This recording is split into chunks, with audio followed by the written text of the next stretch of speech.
Hola amigos, mi nombre es Jesús López Segura, bienvenidos a Notiguía.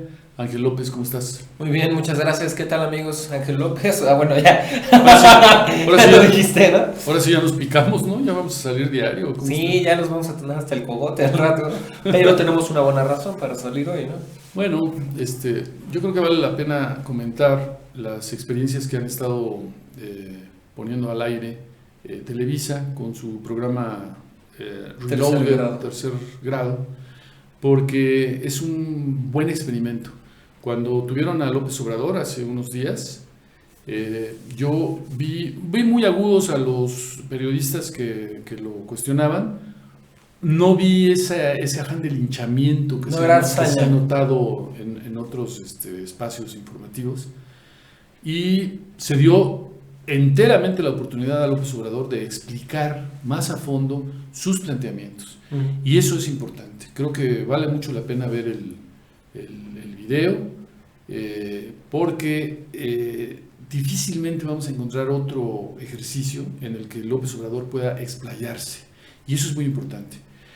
Yo he dicho que cuando hay un candidato antisistémico, es muy difícil que pueda plasmar en un minuto que le dan en el video oficial del INE, En el debate. en el debate, por ejemplo, que pueda explicar, que pueda ir a esclarecer recetas de la ideología dominante que normalmente se avientan como fórmulas ya introyectadas en la mente de la gente, que automáticamente la gente las da por hecho. Les da por ciertas. Entonces es muy fácil para los candidatos sistémicos, que son 4 prácticamente, ir además en montón contra López Obrador, ¿no? Como lo hemos dicho, y además con argumentos que pues ya todo el mundo, digamos, acepta porque los medios hegemónicos los han estado promocionando durante años, ¿no?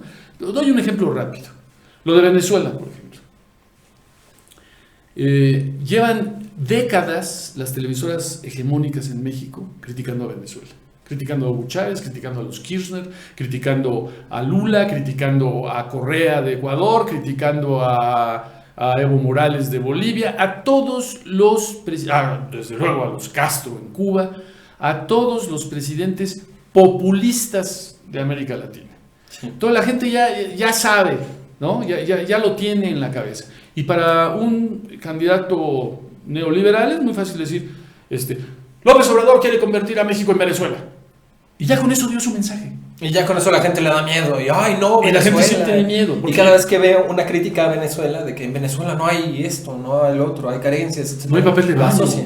¿no? Exacto. Lo asocia con López Obrador. En cambio, para un candidato antisistema, que además tiene que luchar contra una dictadura de ya 36 años de neoliberalismo en México, desde el 82, desde Miguel de la Madrid, se ha impuesto prácticamente una dictadura neoliberal en México, tan nefasta como la dictadura de Venezuela.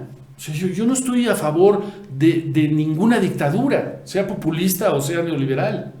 Pero aquí nunca se habla de que estamos en una dictadura neoliberal a base de fraudes, a base de muchas cosas. De que a la mala nos ha permitido que haya un cambio. Desde que no permitieron el arribo del Frente Democrático Nacional, encabezado por Cuauhtémoc Cárdenas, desde entonces hasta la fecha, puro presidente neoliberal.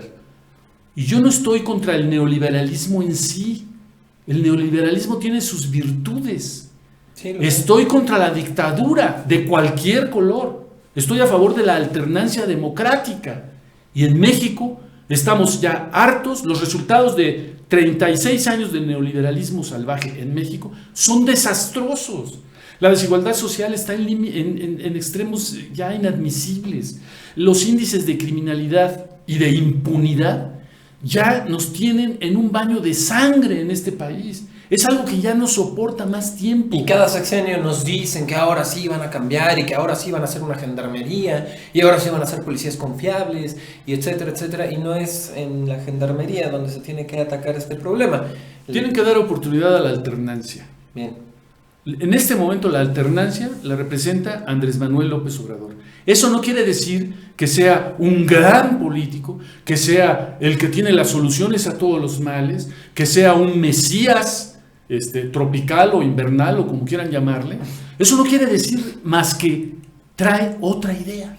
Tiene que ser una lucha justa. Trae una idea que a la gente en este momento le llega, ¿no? Por eso está encabezando las encuestas en una forma tan evidente. Tan demoledora incluso. Y obvia.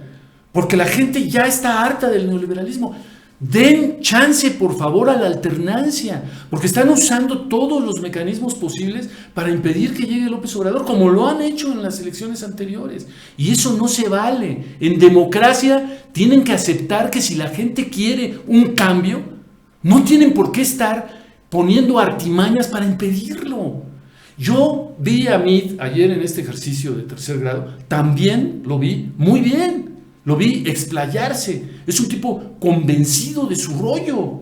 Él está convencido, incluso de que él es la mejor opción. Él acepta el reto que de alguna manera hemos lanzado aquí, de que expliquen los neoliberales cómo es posible que solo les preocupen los indicadores macroeconómicos y les valga un pepino el bienestar de la gente, ¿no? Y él dice no, y él no es cierto. Lo asume ayer el reto, lo explica, deja embobados a los conductores de tercer grado, la verdad, no sabían cómo verse medianamente críticos ante él.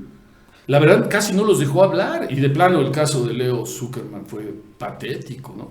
Leo Zuckerman ya se puso la bandera del neoliberalismo y sí, señor Meade, qué bueno escucharlo por fin. Yo no creo que haya sido patético, porque, o sea, así como yo he dicho yo voy a votar por López Obrador, pues Leo Zuckerman ayer dice, tú eres mi candidato y a mí me gusta el modelo neoliberal, y yo creo que es correcto, porque no necesitamos tener una objetividad periodística.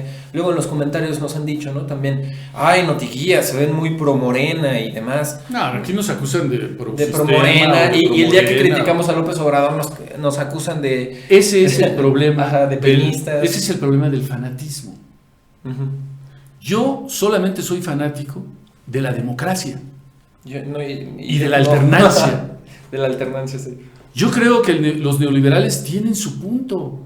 El neoliberalismo de alguna manera es una corriente mundial predominante actualmente que de alguna manera propicia la hiperconcentración de la riqueza en unas cuantas manos y de alguna manera también eso implica un desarrollo tecnológico, una inversión en determinadas áreas que son importantes para el progreso de la humanidad, implica algunos avances importantes.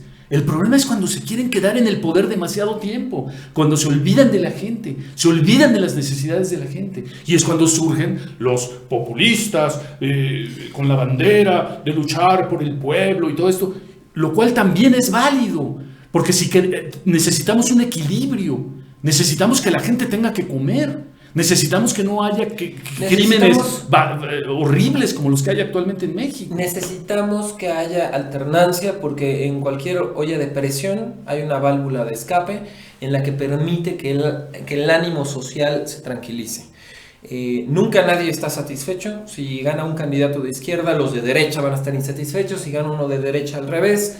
Pero cuando se la quitan a la mala una y otra vez, aún cuando tengan el país exactamente igual que como lo hubiera tenido el otro, aún concediendo eso, la gente obviamente se encabrona y llega un momento en el que dicen, bueno, ya, ¿no? Ya estuvo bueno, no me dejaron por las buenas, entonces bajo las malas. Peor tantito si tienen el país hecho un desastre. Y peor si el país está que se revienta con los pinches crímenes y con la violencia. Una desigualdad social como nunca. No es posible que tengamos a los más ricos del mundo en las listas de Forbes, ¿no? Y al mismo tiempo tengamos millones de gentes que se mueren de hambre. Como 43 millones de pobres, ¿no? O de enfermedades curables. No es posible que nuestros hospitales no tengan medicinas. Y las que tienen medicina en realidad resulta que es agua. No es posible, que le están inyectando a los niños. Es posible que Aurelio Nuño esté vendiendo, darle inglés en las primarias a los niños, ¿no? Mientras su gobierno al mismo tiempo le está quitando dinero a las universidades. Porque la investigación técnica, la investigación tecnológica de las universidades es fundamental para que este país esté en un nivel competitivo. No es posible que Estados Unidos y Canadá estén en este momento planteando que no se firma el Tratado de Libre Comercio porque México le paga una miseria a sus trabajadores en el área automotriz, por ejemplo. Estados Unidos y Canadá están planteando que el salario mínimo en México para ese rubro debería estar como en los 300 pesos por hora, que es algo así como unos 2,400 pesos diarios. 2.400 pesos diarios es más o menos el salario mensual mínimo que se da en México, porque a nosotros nuestro salario mínimo es como de 88 pesos por hora, que se traduce en $4 con 60 centavos. Y lo que están pidiendo los gringos y los canadienses es que lo mejoremos muchísimo para que México no sea competitivo a costa de darnos un salario miserable a los trabajadores. La Coparmex está planteando que el salario mínimo en México suba de 88 pesos, algo así, a 97. Sí. 9 pesos. Eso es lo que plantea la Coparmex. Y lo pone como, Los empresarios, como se ha venido manejando aquí últimamente, son fundamentales para el país. Nadie lo niega. Están dando empleos, de acuerdo. Pero sí, que empleos bien pagados, carajo. Pero hay algunos empresarios que se sienten dueños de este país. Algunos empresarios que no tienen llenadera, efectivamente. Y que son unos hambreadores. Y que no tienen vergüenza. Y que son ricos no porque den trabajos y porque tengan empresas. Y que viven como reyes y tienen sus yates y sus aviones privados y se dedican a la especulación financiera, mientras sus compatriotas se están muriendo, niños se están muriendo de hambre en este país, ¿no? Entonces, la campaña contra Venezuela, ¿por qué no hacen una campaña igual para lo que está ocurriendo en Argentina, ¿no? En Argentina llegó Macri, ¿no? Y está dando al traste con todos los avances que los Kirchner lograron en ese país sudamericano. Sí, actualmente están al borde de una huelga general. Macri es el prototipo del neoliberalismo. Están a punto de una huelga general en Argentina. El peso se está devaluando como nunca. La desigualdad social está también como nunca. Están saqueando supermercados, delitos por hambre, y ahí lo reconocen claramente, ¿no? Porque aquí López Obrador dice, la gente roba porque no tiene trabajo ni tiene posibilidades de nada. Y llega Margarita, no criminalices la pobreza. No porque seas pobre te vas a volver criminal. Sí. Y cuando no tienes oportunidades de nada, ni de trabajo, ni de escuela, ni de nada, y tus hijos están muriendo de hambre, y vas y robas en un supermercado, eso es un crimen por hambre. Y eso es lo que existe en este país y en todos los países donde predomina el neoliberalismo salvaje. Insisto, yo no soy López Obradorista. Yo creo que López Obrador tiene muchas deficiencias. No tiene capacidad para explicar correctamente cuál es su modelo, qué es lo que propone. Simplemente la gente cree en él porque es una alternativa y porque estamos hartos de la violencia y del hambre que priva en este país.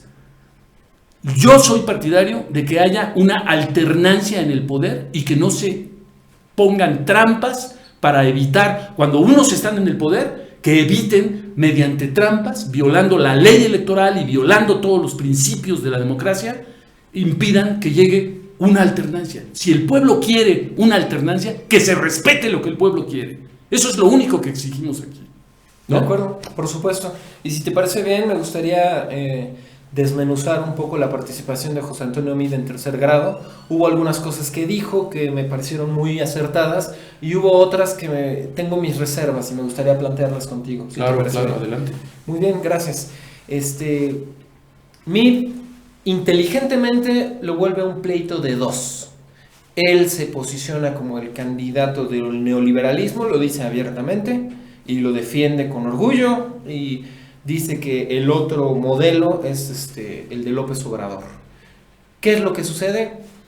Meade, recordemos que va en tercer lugar en las encuestas, entonces al posicionarse él contra López Obrador lo vuelve un pleito de dos, un ping pong sin retas, y omite mencionar a Ricardo Anaya durante toda la entrevista, que duró más de una hora, ¿no? ¿Por qué dices que es inteligente esa pues es inteligente estrategia? Porque lo posiciona contra López Obrador y entonces en la psique colectiva de la gente, pues es Meade contra López Obrador. Y esas son las dos opciones, ¿no? La gente sabe que él está en tercer lugar. No, bueno, pero es un intento que él hace para de alguna manera irse contra el puntero. Entonces, yo creo que es una buena estrategia, yo creo que estuvo bien. No me gustó que cada que hablaba, cada que tomaba la palabra y cada que le preguntaban cualquier cosa, hablaba de López Obrador. Lo mencionó en 27 ocasiones, lo mencionó por su nombre, le decía Andrés, o le decía Andrés Manuel, o le decía López. Y nunca mencionó a Anaya, ¿verdad? Ni una sola vez mencionó a Anaya. Ni siquiera cuando le preguntaron quién es peor, Anaya o López Obrador. Yo soy mejor. O sea, ni en ese momento. No, pero Anaya o López Obrador. Yo mero. Sí, exacto. Entonces, Yo me soy el bueno. Por un lado eso, ¿no? Y por el otro le preguntaban, oye, ¿qué tal está tu café, no? Por decir algo. Pues está mejor que el de López Obrador, porque el de él está mal y está equivocado a la hora de prepararlo. O sea, en cada ocasión que tenía, pues era sobre López Obrador, sobre López Obrador. Y bueno, pues eso creo que es un error de estrategia, porque pues entonces él es satélite de López Obrador y gira en torno a López Obrador, y López Obrador es el que pone la primera plana, ¿no? Y ellos mismos con esa actitud lo han llevado a que, en primer lugar, a que rompa su techo. Ajá, que rompa su techo. Exactamente. Y no han cambiado la estrategia. Pensé que con el cambio de Ochoa por René Juárez iba a cambiar esa estrategia. Pensé que ya habían quitado a Aurelio Nuño del debate, pero hoy en la mañana reapareció ahí otra vez en el programa de Loret, y un poco más moderado en la confrontación verbal, pero siguen más o menos la misma estrategia que ha encumbrado a López Obrador. Es una estrategia totalmente equivocada. Ellos son los que han llevado a López Obrador a los niveles de aprobación que tienen en la actualidad, la verdad. Pero mira, todo cae por su propio peso, y si esa es su manera de actuar y la gente ya está harta de eso y entonces van a apoyar a López Obrador, pues entonces que suceda, ¿no? Que suceda si no ocurre algo extraordinario, ¿no? Como lo que estaba sugiriendo el pastor alemán, ¿no? Sí, no, imagínate. Pero, y por cierto, curiosamente omiten preguntarle a José Antonio Meade qué opina del del tweet de Ricardo Alemán sobre que planteaba un posible atentado contra López Obrador. Yo creo que hubiera sido importante saber la actitud y la posición de José Antonio Meade al respecto. Ahí se vieron muy mal los conductores de tercer grado. Sí, era un tema, y yo creo que lo deberían haber preguntado. Totalmente era un tema. El que sí salió como de costumbre fue Eduardo Sánchez, ¿no? Sí. Que Eduardo Sánchez se la vive el vocero de la interviniendo en la elección. Porque eso es lo que hace. Sí, el país está cayéndose a pedazos y él hablando de la elección, ¿no? No, él hablando de que debe haber planteamientos que no inciten a la violencia, no sé qué, así muy tangencialmente se refirió al pastor alemán, pero pues no tiene vergüenza Eduardo Sánchez, la verdad no tiene vergüenza este señor. Hablar de que el proceso electoral debe transcurrir en paz, cuando de noviembre a la fecha hay ya más de 80 candidatos asesinados en este país. De noviembre a la fecha hay más de 80, según datos de la columna de Carlos Loret de Mola de hoy en la mañana. Es increíble que el vocero de la presidencia de México hable de que el proceso electoral debe transcurrir en paz, pues sin violencia, en alusión indirecta al pastor alemán, cuando ellos son los responsables de que se hayan asesinado a más de 80 candidatos de noviembre a la fecha. Ellos son los responsables directos, entonces debería tener un poquito de vergüenza y por lo menos... No, Eduardo Sánchez no tiene vergüenza. De acuerdo. Ahora, otra cosa que yo también noté en la entrevista de Meade es una actitud que buscaba despertar miedo a la idea de que López Obrador se volviera presidente. Eso lo hemos visto incluso en los spots de esta señora que no puede dormir y que se despierta y que está bien perturbada porque López Obrador ganaba la elección en su sueño, ¿no? Y Dios no lo permita. No, ya tienen y desde una 2006, variedad de videos que siembran miedo. Y desde 2006, ¿no? Era un peligro para el país y no sé qué. Ahora textualmente le dice a los conductores de tercer grado: ustedes no tienen miedo de que llegue al poder, llegue a la presidencia un tipo que los señala con el dedo cuando ustedes lo cuestionan y lo critican. Y no, la verdad es que no creo que esa sea una buena estrategia, porque se me hace de mal gusto que una persona que fue secretario de Estado en las dos administraciones, la de Peña y la de Calderón, que son las que desataron la violencia en este país y que son las que provocaron el miedo y el pánico que tiene la gente ahorita, que ahorita llegue y él utilice ese miedo que ellos despertaron a la gente contra Andrés Manuel López Obrador, a mí se me hace de muy mal gusto. Él fue funcionario en estas dos administraciones y también se tiene que ser responsable. Si bien estuvo en otras áreas, no estuvo en el área de seguridad, en el área en la que sí estuvo, que que fue la Secretaría de Hacienda, estuvo en ambas administraciones en la Secretaría de Hacienda. Entre otras. Entre otras secretarías, pero coincidió en esas dos. También habló al respecto y dijo que pues, estaba muy orgulloso de su labor, etcétera. Y dijo que cada vez que López Obrador está arriba en las encuestas desde 2006, los indicadores macroeconómicos se estremecen y el tipo de cambio del peso mexicano se ve muy disminuido. Se ve, ¿cómo se dice? Perdóname ya. Se incrementa el valor del dólar. Se incrementa el valor del dólar. Disculpen, me puse nervioso. Entonces, yo estuve investigando y en 2006, cuando Felipe Calderón llegó a la presidencia de la República, el peso estaba en el dólar estaba en 10 pesos con 43 centavos. Felipe, cuando llegó Felipe. Cuando llegó Felipe, 10 pesos con 43 centavos. Hoy está en 19 pesos con 26 centavos. Después de que Meade fue secretaria de Hacienda con López Obrador, con Felipe Calderón y con Enrique Peña, el peso se ha devaluado un 85% respecto al dólar. Es muy similar a lo que ha pasado en Argentina. Es muchísimo, es una devaluación brutal para una década. Estamos hablando de una década hubo ese cambio. Sí, casi el 100% de devaluación. Exacto, entonces si van a hablar de indicadores, pues hablen de todos, ¿no? Y más que los indicadores, yo creo que hay que hablar de la realidad, de lo que sucedió en la realidad, ¿no? No me gusta una campaña de odio, ni no me gusta una campaña que incite al miedo.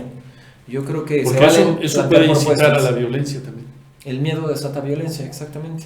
Entonces, se valen las propuestas, pero yo creo que debe haber un cierto nivel, ¿no? Yo vi muy bien a Meade en su rollo, insisto, se desempeñó bien, de hecho se quedaron callados, prácticamente ya no sabían por dónde atacarlo. Cualquier cosa, incluso no los dejaba hablar, él a ellos. Uh-huh. No sé si te diste cuenta, pero... ¿Y tú crees que haya sido porque los...? Es un técnico de primer nivel. Es un tipo que domina por completo su área, por eso lo contrataron los priistas y los panistas. Hubiera sido un candidato de miedo, si no lo hubieran arrojado a los brazos de lo que ya hemos dicho, de los dinosaurios, si le hubieran permitido desarrollarse desde el principio con su personalidad. En fin, hubiera sido un buen candidato en defensa de su rollo, de su proyecto de nación, de su perspectiva. O sea que ya no lo fue. ¿Tú crees que no, ya? Ahorita pues en ese lugar a 31 puntos porcentuales, como tú decías la vez pasada, ni yendo a bailar a Chalma, está muy difícil. Yo no sé a qué están jugando en este momento, porque se jugó con la idea de que iban a apoyar al Chico Maravilla para que venciera a López Obrador, porque a final de cuentas son neoliberales, todos ellos son neoliberales, no quieren que llegue un populista a la presidencia, y no lo quieren desde el 88. 88. En el 82 llegó de la Madrid bien, ¿no? Ok. Pero en el 88 le robaron la elección a Cárdenas, y ahí empezó todo el proceso de dictadura neoliberal a la mala en este país. Y ya son tiempos de cambio, insisto, y no porque yo esté así 100% en contra del neoliberalismo. Yo conozco a muchos priistas súper buena onda, yo conozco buena gente en todos los partidos.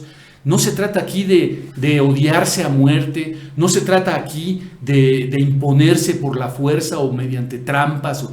Simplemente cada quien tiene su proyecto de país y la gente en una democracia debe decidir por quién opta en cada proceso electoral. Sin que les estén haciendo coco wash y sin que estén utilizando las carencias que ellos mismos han generado, claro, para incitar a través del miedo, lo has dicho perfectamente, a través de la violencia, etcétera.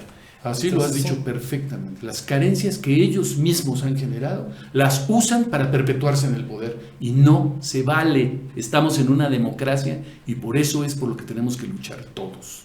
Perfecto. Y darle oportunidad a los diferentes proyectos, ¿no? Muy bien. Qué bueno que hay programas como Tercer Grado, los felicito, porque así debería ser el debate, así debería haber sido el debate, como lo dice el propio Meade ayer. Es donde te das cuenta que son personas inteligentes, ¿no? Todos los candidatos. Creo que Leo Zuckerman, que estuvo, para mi gusto, demasiado arrojado a los brazos del neoliberalismo y de Meade, pero creo que él fue el que le dijo, ¿por qué no planteó estas cosas desde el principio? Yo ya quería escuchar este discurso en favor del neoliberalismo. Sí. Y Meade le dice, pues porque no había espacios como este, ¿no? En la precampaña no podíamos hablar de tales cosas, en la intercampaña no nos dejaban hablar, en el debate pues son 2 minutos. Y no se puede, con espacios como el de tercer grado.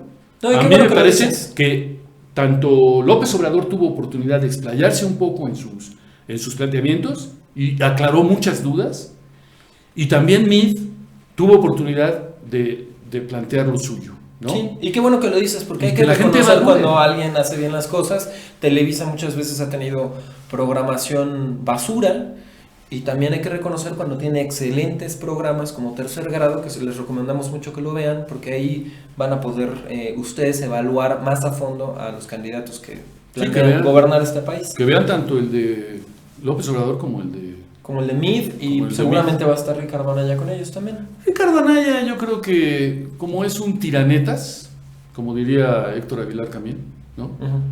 Los tiranetas, pues muy sueltitos de lengua como Anaya, se desempeñan igual en un espacio abierto y sereno como el de tercer grado que en un debate presidencial, porque se limitan a tirar netas, ¿no? Netas que ya tienen Digeridas y enlatadas. perfectamente aprendidas, y las tiran. Yo siento que Pues veremos. lo preveo, lo vamos a ver, ¿no? Pero yo creo que Anaya no va a plantear nada nuevo en el programa de tercer grado, nuevo respecto de lo que ya hemos visto.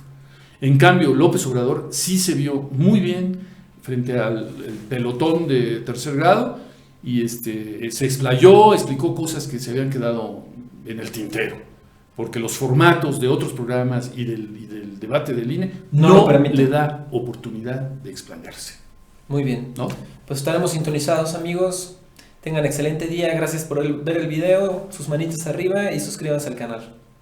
Muchas gracias, amigos, y no hay que fanatizarse, salvo por la democracia, ¿no? De acuerdo. Hasta la vista.